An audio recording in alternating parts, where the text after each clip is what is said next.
उपजेते नासे नासिले ते पुनरपीधी से हे घटिका यंत्र जैसे परिभ्रमे उपजेते नासे नासिले ते पुनरपीधी से हे घटिका यंत्र जैसे परिभ्रमेगा। माऊली ज्ञानोबा सांगतात पूर्वीच्या काळामध्ये पाणी काढण्याची एक वेगळी व्यवस्था केली जात होती। त्याला घटिका यंत्र असं म्हटलं जात होतं। एक घट पाण्यामध्ये जात होता, तो घट पाणी घेऊन वर येत होता, वर आलेला घट रिकामा होत होता, पुन्हा पाणी आणण्याकरता पाण्यात जात होता। त्या घटाचं फिरणं नित्य अखंडपणे चालू होतं। तसंच मानवी देहाचं आहे, ज्याचा जन्म आहे त्याला मरण आहे, ज्याला मरण आहे त्याला पुन्हा जन्म आहे। जन्म मरण हे आपल्या घटिका यंत्र आहे, हे अखंडपणे चालू राहतं। मग भगवान परमात्मा गीतेमध्ये सांगतात वासांस जीर्णानि यथाविहाय नवानि गृह्णाति निरूपराणि। जसं परंतु हे घटिका यंत्र जरी अखंडपणे चालू असलं तरी मरण आल्यानंतर माणसाने मरणाला मरण समजायचं नाही बरं का। तसं ज्ञानोबा सांगतात की ज्याप्रमाणे आपण नवे कपडे परिधान केल्यानंतर जुने कपडे काय करतो, फेकून देतो। नवं घर बांधल्यानंतर जुन्या घराचा काय करतो, त्याग करतो। तसंच ज्ञानोबा आपल्याला ज्ञानेश्वरीमध्ये अतिशय सुंदर सांगतात जैसे जीर्ण वस्त्र सांडिले मग नूतन वेढी दे कयाचे देहांतराचे स्वीकारी जे चैतन्य नाथे। जसं आपण जुनं झालेलं वस्त्र टाकून देतो, जीर्ण झालेलं वस्त्र टाकून देतो आणि नवी वस्त्र परिधान करतो, जुनं झालेलं घर टाकून देतो अर्थात मोडून टाकून त्या जागी नवीन घराची त्या ठिकाणी वास्तुशांती करतो, त्याचप्रमाणे जुना झालेला देह जीर्ण झालेला देह टाकून नवीन देहामध्ये जर आपल्याला एखादा नवीन देह मिळणार असेल तर त्या नवीन देहामध्ये प्रवेश करताना आपल्याला आनंद व्हायला पाहिजे। मग माऊली ज्ञानोबा सांगतात जैसे जीर्ण वस्त्र सांडीजे मग नूतन वेडीजे तैसे देहांतरा ते स्वीकारीजे चैतन्य नाथे। परंतु त्या ठिकाणी मरण सगळ्यांनाच येणार आहे, कोणीही या जगामध्ये राहणार नाही, सगळ्यांना मरायचं आहे। परंतु साधू संत मंडळी मरणाला मरण समजत नाही बरं का। संत मंडळी मरणाला मरण कधीच समजत नाही, ते मरणाला आपल्या प्रवासाचा पूर्ण विराम समजतात किंवा मरणाला आपल्या घरी जाणं समजतात। आपुल्या माहेरा जाईन मी आता निरोपया संता हाती आला, आपल्या माहेरला जाणं समजतात। म्हणून त्या ठिकाणी मरणाला आपण मरण कधी समजू नये।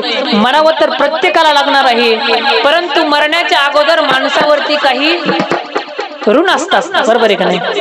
तसे अनेक ऋण आहेत, परंतु प्रामुख्याने 3 ऋण शास्त्रकार आपल्याला शास्त्रामध्ये सांगतात।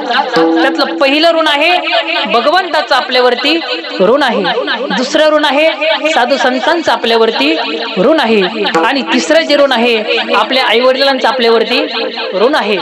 सगळ्यांना या जगातून जावं लागतं, परंतु जाण्याच्या अगोदर आपण त्यांच्या ऋणातून उत्तीर्ण होण्याचा थोडासा का होईना प्रयत्न केला पाहिजे। पहिलं जे ऋण आहे आपल्यावरती ते म्हणजे देवाचं आपल्यावरती ऋण आहे। काय देवाचं ऋण आहे आपल्यावरती?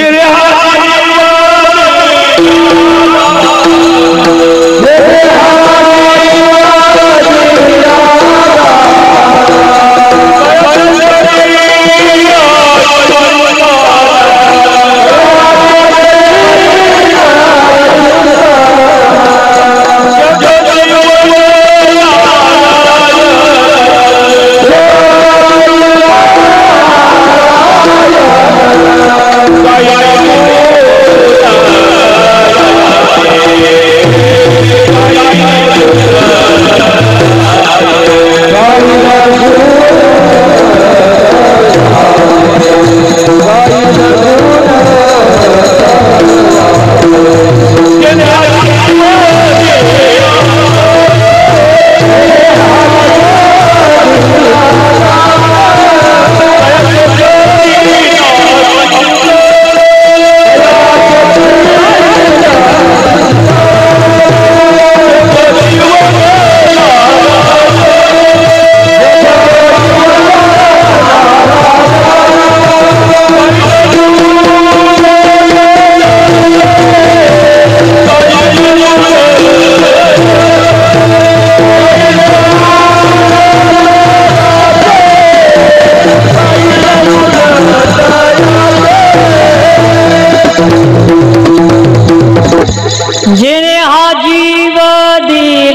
पण अतिशय मस्त एकदम समर्पक प्रमाण दिलं.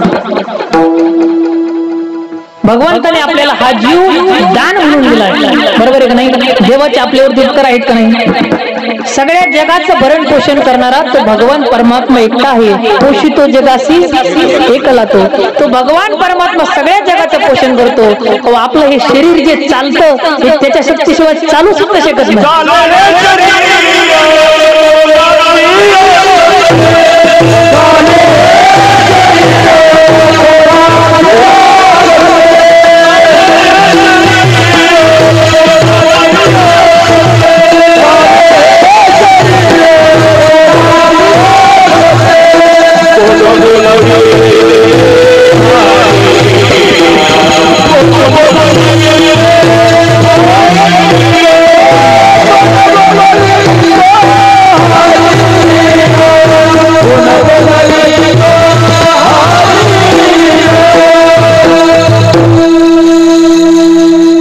आपल्याला ना कमी वेळेमध्ये जास्त धावा काढायच्या.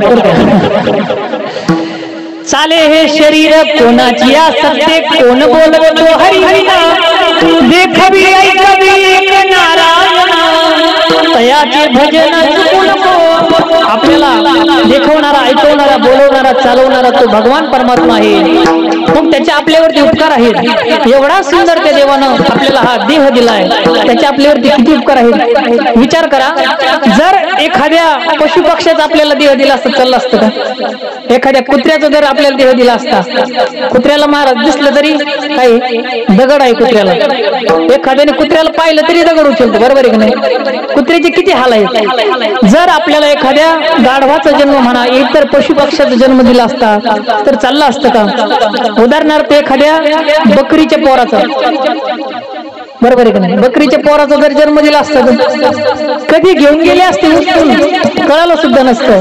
परंतु त्या भगवंताच्या आपल्यावरती एवढे उपकार आहेत, एवढे उपकार आहे की देवानं आपल्याला हा माणसाचा जन्म दिला, माणसाचा देह दिला. या देहाला आल्याच्या नंतर आपण काहीही प्राप्त करून घेऊ शकतो. या देहाला आल्याच्या नंतर आपण काहीही प्राप्त करून घेऊ शकतो. आपण जर ठरवलं आपल्याला देव व्हायचंय, आपल्याला भगवत स्वरूप व्हायचंय, तर आपण देव सुद्धा होऊ शकतो. नरदेह निदान लागले हाती उत्तम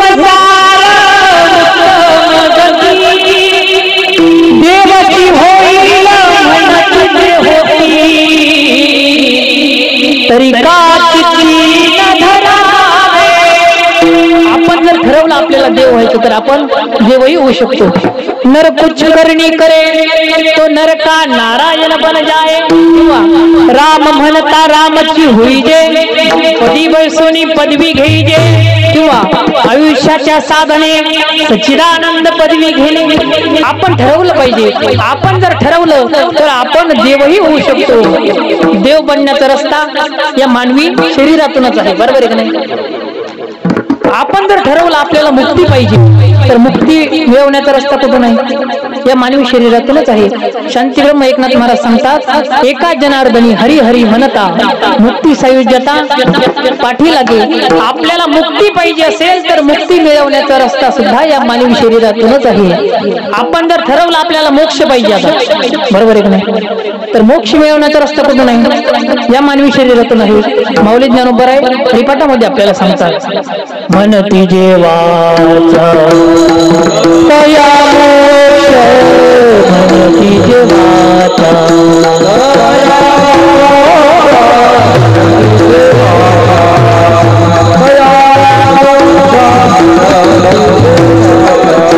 हरी हरी हरी मंत्र हाती वाचा,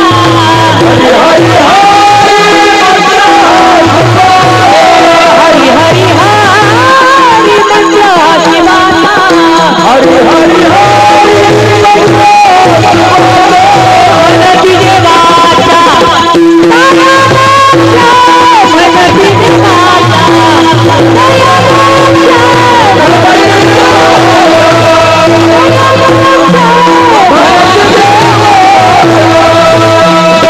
हरी हरी हरी मंत्र हा शिवाचा, म्हणती देवाचा तया मोक्ष.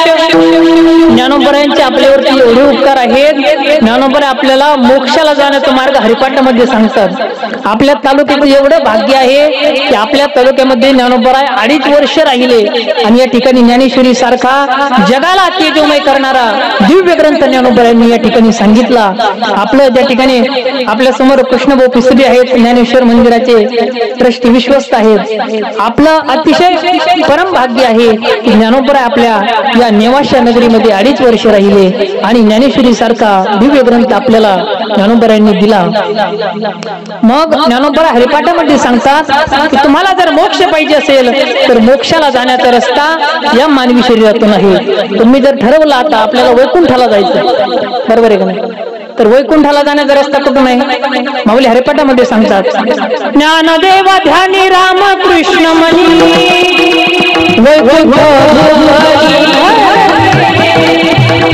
वैकुंठाला जाण्याचा रस्ता या मानवी शरीरातून आहे। मग आपण वैकुंठाला सुद्धा जाऊ शकतो। काही जण म्हणाले महाराज वैकुंठाला काय आहे, आम्हाला स्वर्गाला जायचंय। स्वर्गाला त्या ठिकाणी अमृतासारखं पेय आहे, चिंतामणीच्या सडका आहेत, त्या ठिकाणी कल्पवृक्षाची बगीचे आहेत आणि रंभा उर्वशी सारखे अप्सरा त्या ठिकाणी नृत्य करतात। अतिशय सुख सुविधा आहे स्वर्गामध्ये, आम्हाला स्वर्गाला जायचंय। मग स्वर्गाला जाण्याचा रस्ता सुद्धा कुठून आहे? मानवी देहातूनच आहे ना। माऊली ज्ञानोबा ज्ञानेश्वरी मध्ये आपल्याला ते सुद्धा सांगतात, मनती संसारी जगीजे यज्ञादिक कर्म कीजे मग स्वर्ग सुख भोगीजे मनोहर। गुरुवर्य देवीदास महाराज मस्के असं बाबा असं कीर्तनामध्ये सांगतात आपल्याला की कीर्तन करायचंय। आपण नेवाशा या तालुक्यामध्ये कीर्तन करतो, आपण ज्ञानोबा ज्या ठिकाणी ज्ञानेश्वरी सांगितली तिथं कीर्तन करतो। आपल्या कीर्तनामध्ये कमीत कमी 10-12 तरी ज्ञानेश्वरीतल्या ओव्या आल्या पाहिजे, बरोबर आहे का नाही? म्हणून त्या ठिकाणी आपल्याला स्वर्गाला जायचं असेल तर स्वर्गाला जाण्याचा रस्ता याच मानवी देहातून आहे। आपण जर ठरवलं आपल्याला नरकाला जायचं, नरकाला तर कोणी ठरवत नाही, परंतु बघा कोणाला शर्ट बसला आहे नरका जाने तेने पापे आचरावी कथा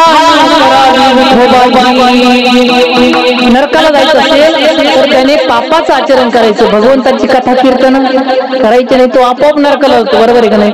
ज्ञानोबा सांगतात, ज्या भगवंताने तुम्हाला हा नरदेह दिला, या नरदेहाला आल्यानंतर तुम्ही नामापासून विन्मुख असाल तर तुम्ही त्या ठिकाणी पापी समजले जाता।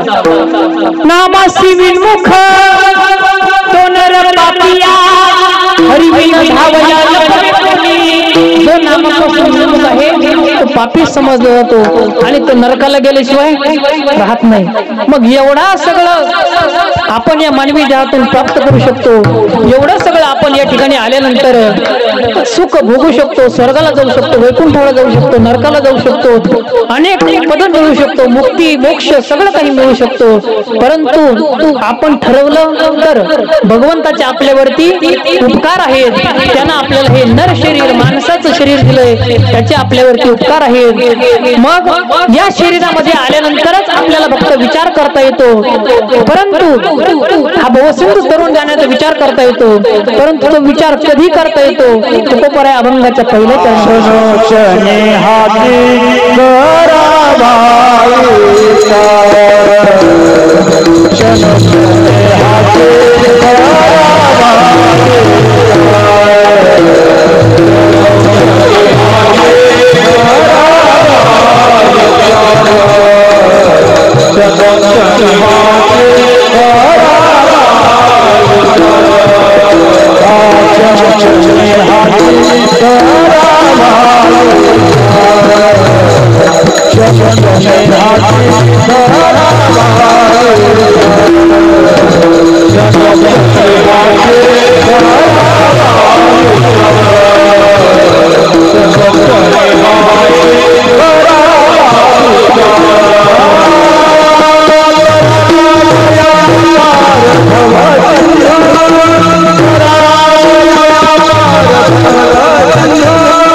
Ram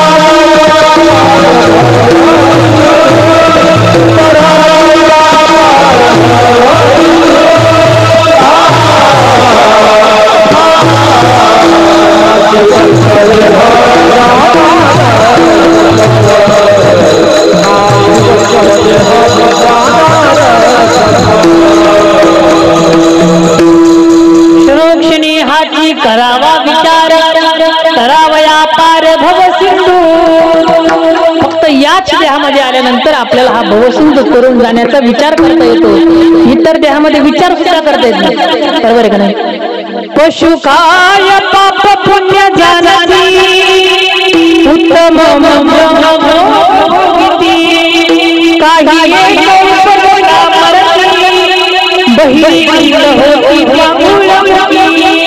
इतर देहामध्ये हा काय कशाचाच विचार करता येत नाही.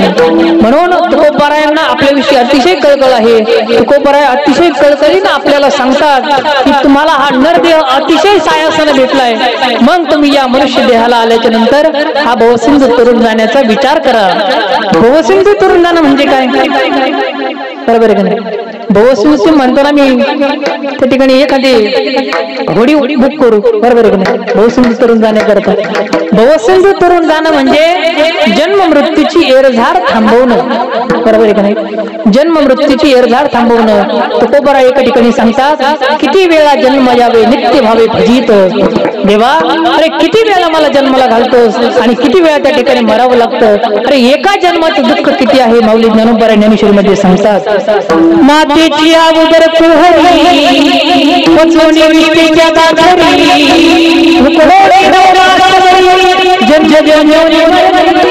एका जन्माचं दुःख, एका मरणाचं दुःख किती आहे. शास्त्रकार चार प्रकारचे दुःख सांगतात. पहिलं जे दुःख आहे त्याला अनुतापजन्य दुःख म्हणतात. दुसरं जे दुःख आहे त्याला मोहजन्य दुःख म्हणतात. तिसरं जे दुःख आहे त्याला आघातजन्य दुःख म्हणतात. आणि चौथं जे दुःख आहे त्याला विश्लेषणजन्य दुःख म्हणतात. आता पहिलं दुःख कोणतं आहे? अनुतापजन्य. ज्या वेळेला मरणारा माणूस मरणाच्या खाटीवरती पडलेला असतो त्यावेळेला त्याला सगळं आठवतं. देवा, अरे या जगामध्ये तुम्हाला 80 वर्षाचं आयुष्य दिलं, तुम्हाला 100 वर्षाचं आयुष्य दिलं, परंतु एवढं तुम्हाला आयुष्य दिलं सुद्धा मी कधी पंढरपूरला गेलो, मी कधी कीर्तनाला गेलो, आयुष्यभर आयुष्यभर कष्ट केले. जे माझ्यासोबत कधी येणार नाही ते मी आयुष्यभर बोलत असतो आणि जे माझ्यासोबत येणार आहे ते मी कधीच येत नाही. मग नाथ महाराज आपल्याला सांगतात, काय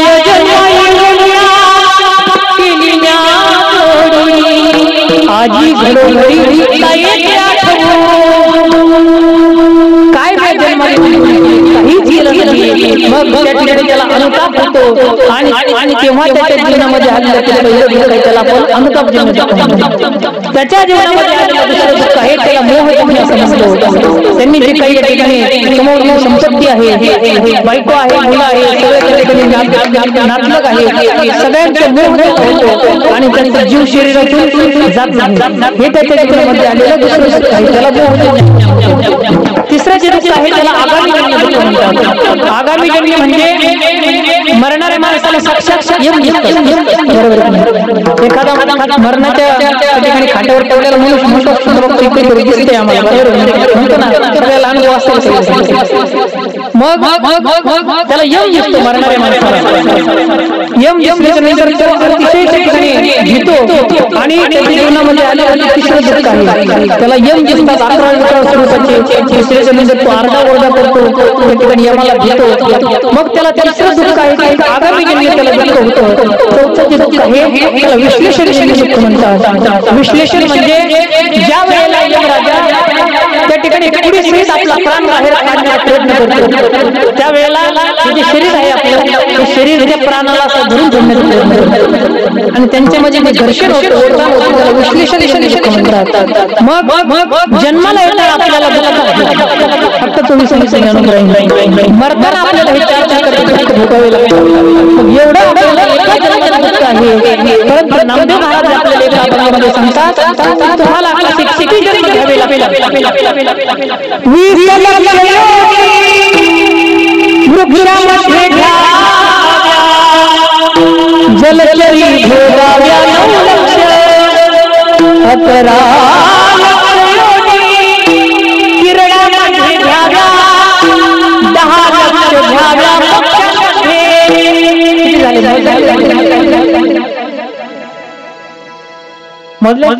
किती झाले? 20 लक्ष वृक्षामध्ये घ्याव्या जलचरी भोगाव्या 9 लक्ष 11 लक्ष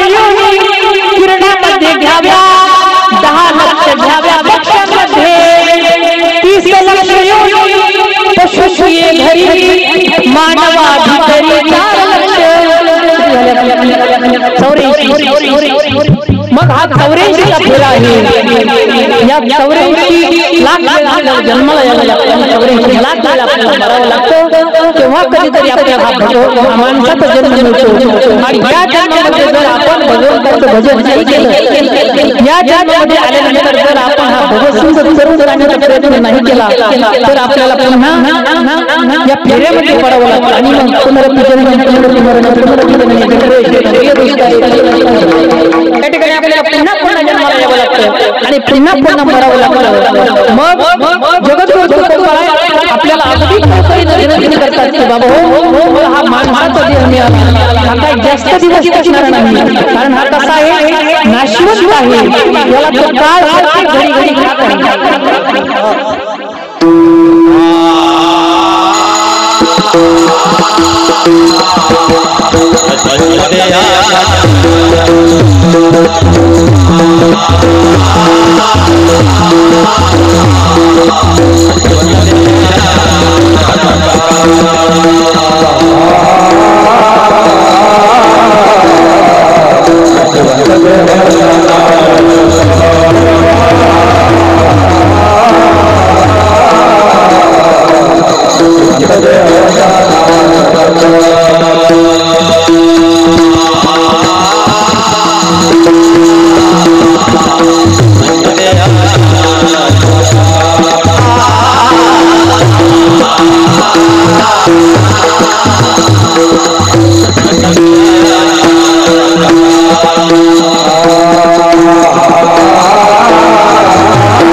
शिवांकडे है राहणार सगळा खातो काळ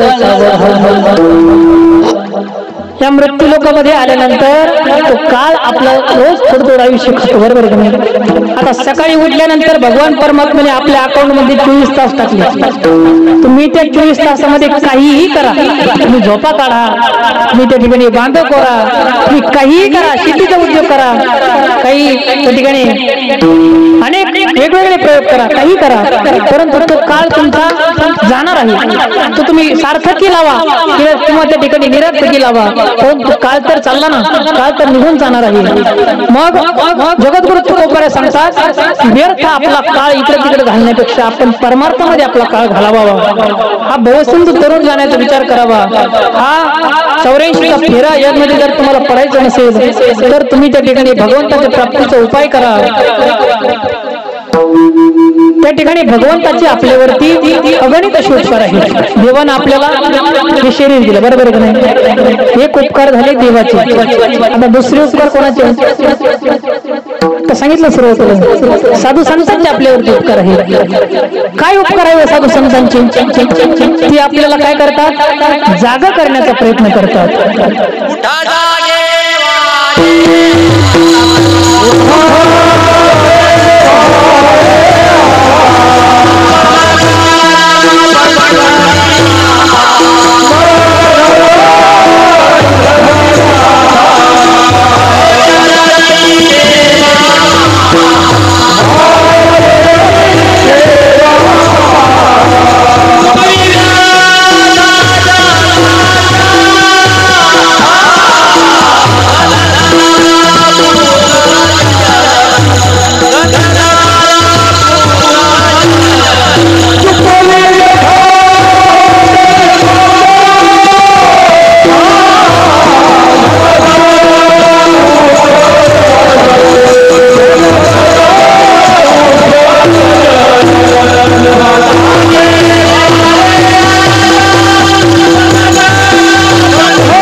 आपल्याला जागा करण्याचा प्रयत्न करतात. उठा जागे स्मरण करा पंढरीनाथा, भाविक ठेवा सुचवी व्यथा. तुम्हाला जन्मोजन्माची व्यथा शिकवायची असतील तर त्या ठिकाणी तुम्ही लवकर सावध व्हा, लवकर जाग व्हा. संत काय करतात? संतांचे आपल्यावरती काय उपकार आहेत? तुकोबर आहेत अभंगामध्ये सांगतात. काय सांगू आता संतांचे उपकार, मज निरंतर जागविती. ते आपल्याला जाग करण्याचा प्रयत्न करतात, वेगवेगळ्या माध्यमातून करतात जाग करण्याचा प्रयत्न. कधी आपल्या दारामध्ये वासुदेव म्हणून येतात, आपल्याला हात जोडतात आणि आपल्याला विनंती करतात. कर जोडणी विनवित तुम्हारे, कर जोडणी विनवित तुम्हारे.